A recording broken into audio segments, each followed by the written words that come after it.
Ipinagbabawal ba talaga ng Biblia ang babae sa pagtuturo? Isa sa pinakakontrobersyal na talata sa Biblia ay sa 1 Timothy 2 verse 12. Hindi ko ipinapahintulot na ang babae ay magturo o magkaroon ng kapangyarihan sa lalaki. Marami ang nagtatanong, ibig bang sabihin nito ay habang buhay ng bawal magturo o manguna ang babae sa iglesia? Tingnan natin ang buong konteksto ng Biblia. Sa 1 Timothy 1 verse 3, manatili ka sa Efeso upang ipagbawal ang ilan na magturo ng maling aral. Ang sulat ay para kay Timoteo, isang batang lingkod. Ang iglesia ay nasa Efeso, may maling katuruan at kaguluhan sa simbahan.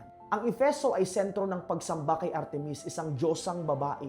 Maraming babae noon ang walang tamang kaalaman sa kasulatan, nadadala ng maling aral, nangingibabaw sa paraan na magulo at hindi ayon sa Biblia. Hindi ko ipinapahintulot. Pansinin, hindi sinabi ni Pablo, ipinagbabawal ng Diyos magpakailanman. Kaya ano ang totoong diwa ng 1 Timothy 2 verse 12? Kundi hindi ko ipinapahintulot. This is a pastoral instruction sa isang sitwasyon. Ang salitang magkaroon ng kapangyarihan ay authentin sa Griego. Bihira itong gamitin sa Biblia. Ang ibig sabihin, manupil, mangibabaw o abusuhin ang otoridad. Ibig sabihin, ang tinutulan ni Pablo ay abusadong pamumuno, hindi ang pagtuturo mismo. Ang nais ni Pablo ay kaayusan sa iglesia, tamang pagtuturo, wastong paggamit ng otoridad. Hindi niya sinasabing mas mababa ang babae, bawal silang gamitin ng Diyos, kundi lahat ay kailangang matuto bago magturo.